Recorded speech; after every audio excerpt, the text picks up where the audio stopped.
오늘 우리에게 주시는 하나님 말씀은 민수기 8장 1절부터 3절까지 말씀입니다. 우리 함께 한 목소리로 합독하실까요? 시작.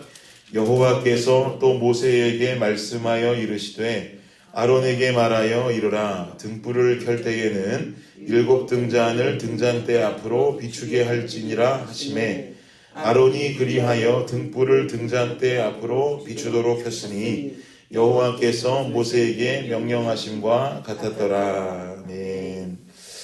오늘 민수기 8장 말씀인데요. 8장 전에 민수기 7장에서는 어떤 장면이 나오냐면 이스라엘 백성들이 하나님의 명령대로 만들게 되는 성막을 하나님께로 봉헌하는 장면이 그려집니다.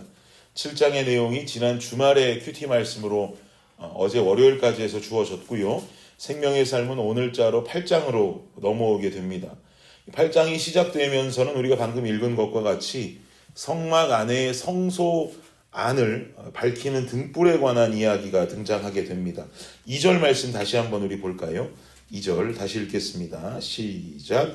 아론에게 말하여 이르라. 등불을 켤 때에는 7 등잔을 등잔대 앞으로 비추게 할지니라 하시매. 여러분, 등잔대라는 모양이 좀 상상이 되십니까? 여러분, 그림을 통해서 보신 적도 있을 것이고 간혹 교회 조금 옛날 교회에 가보면 예배당 안에도 이 등잔대 형상을 한 요즘에 그 등잔대들을 갖다 놓은 교회들도 많이 있었습니다. 그러니까 중앙으로 이렇게 기둥이 하나 올라와 있고 위로는 7갈래, 하나, 둘, 셋, 넷, 다섯, 여섯, 가운데 하나, 7개의 초를 놓을 수 있도록 되어 있는 이 등잔대가 있습니다. 이게 굉장히 중요한 모양인데요. 이 등잔대에는 금 1달란트, 1달란트라고 하면 약 한 순금 34kg 정도가 들여져서 만들어진 성전의 거룩한 도구입니다. 이 등잔대는 이스라엘 민족들에게는 아주 중요한 의미를 가지게 되는데요. 국가를 상징하는 문양을 국장이라고 보통은 말하죠. 대한민국의 국장 그러면 뭐겠습니까? 무궁화, 그죠? 혹은 태극마크를 말하기도 하고. 그러면 이스라엘의 국장이라는 것은 뭘까? 이스라엘의 국장이 바로 이 등잔대입니다. 그래서 이스라엘 여권을 보면 여권 전면에도 등잔대가 그려져 있고, 미국은 마치 독수리를 찍어놓는 것처럼 이스라엘 여권에는 등잔대가 딱 이렇게 찍혀 있습니다. 그만큼 이스라엘 백성들도 아주 중요하게 생각하는 것이 이 등잔대다 이 말이죠. 그러면 이 등잔대가 왜 도대체 그렇게도 중요한 것일까? 성소를 밝히는 빛이기 때문입니다. 불빛은 하나님의 임재를 상징합니다. 그런데 성소라 하면 하나님의 임재가 머무는 거룩한 장소로 이스라엘 백성들은 여겼단 말이죠. 그러니 하나님의 임재를 상징하는 그 빛은 성소에 있어서는 가장 중요한 요소가 될 수밖에 없는 것입니다. 그러면 오늘날의 성막이라고 볼 수 있는 이 하나님의 교회 안에 있어서 등불의 역할을 감당하는 것은 뭐가 될 수 있을까요? 시편 119편의 말씀 보니까 여러분 잘 아시는 말씀으로 주의 말씀은 내 발의 등불이요 내 길의 빛이니이다 그런단 말이에요. 오늘날 교회 공동체에 있어서 등불의 역할을 감당하는 것은 다른 것이 아니라 하나님의 말씀이 되는 줄 믿습니다. 사랑하는 여러분, 저는 우리 블레싱 교회가 말씀 앞으로 나오는 공동체가 되기를 예수님의 이름으로 축복합니다. 온전한 진리는 하나님 말씀 외에는 없는 것이에요. 그런데 교회가 세워지는 기준이 자꾸 세상의 가치가 됩니다. 교회가 세워지는 기준 속에 하나님의 역사와 말씀의 기준이 점점 사라집니다. 하나님의 말씀은요 늘 명확합니다. 그리고 옳고 그름이 정확합니다. 그런데 이 말씀의 기준을 자꾸 세상의 기준에 적절하게 양념하고 버무려서 세상은 하나님의 가르침을 새롭게 자꾸 재창조해냅니다. 마치 유대인들이 받은 율법은 명확한데 그들이 그 율법을 지켜내기 위해서 부차적인 율법들을 새롭게 만들어내는 것처럼 하나님의 말씀은 명확하게 우리한테 전해지고 있는데 우리는 오늘을 살아감에 있어 그것을 좀 더 편의적으로 바꿔가고 재창조해내는 이런 잘못된 모습들이 벌어진다는 말이죠. 인간이 지켜내기 편한 하나님의 법을 새롭게 만들어간단 말입니다. 그러니 교회 안에 있어야 될 등불이 어떻게 되겠습니까? 하나씩 둘씩 꺼지게 되는 거죠. 등불이 꺼지니 불씨마저 사라집니다. 하나님의 임재가 사라지니 교회는 하나님의 역사마저 사라져버리는 허울뿐인 건축물로 남게 되고 세상의 사업장과 다를 바 없는 장소로 변질되어 버립니다. 이러면 안 되는 것이죠. 말씀이 명확하게 제시하는 그 기준을 따르는 우리 블레싱 공동체가 되기를 예수님의 이름으로 축복합니다. 네. 여러분의 목장도 마찬가지입니다. 목장은 작은 교회지요.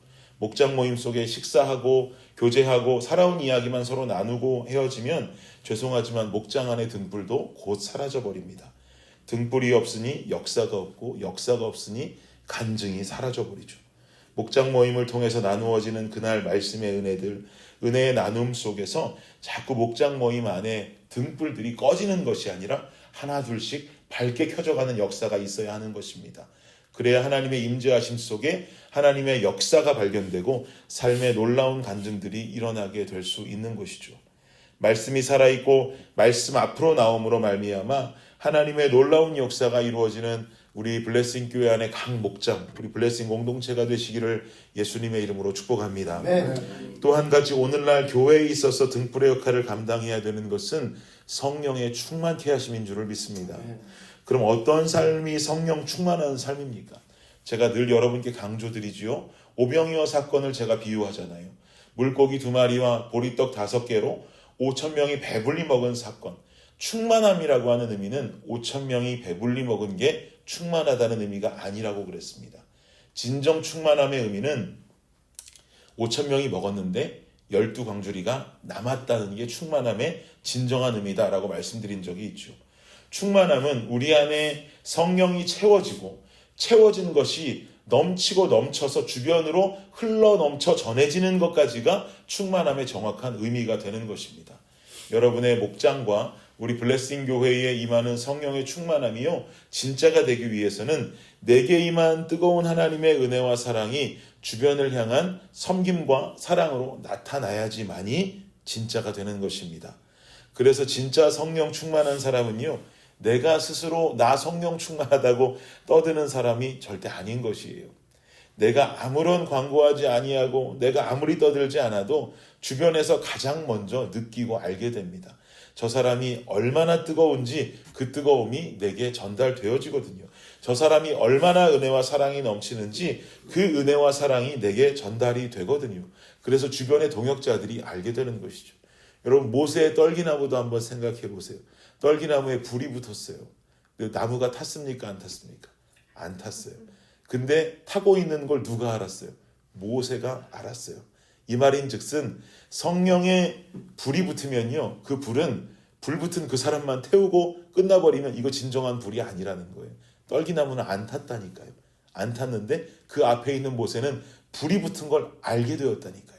결국은 성령의 불은 불이 붙은 그 사람을 통해서 주변이 알아가는 것, 주변이 느껴가는 것이 진정 뜨거운 성령의 불이 임하는 사건이 되는 줄을 믿습니다.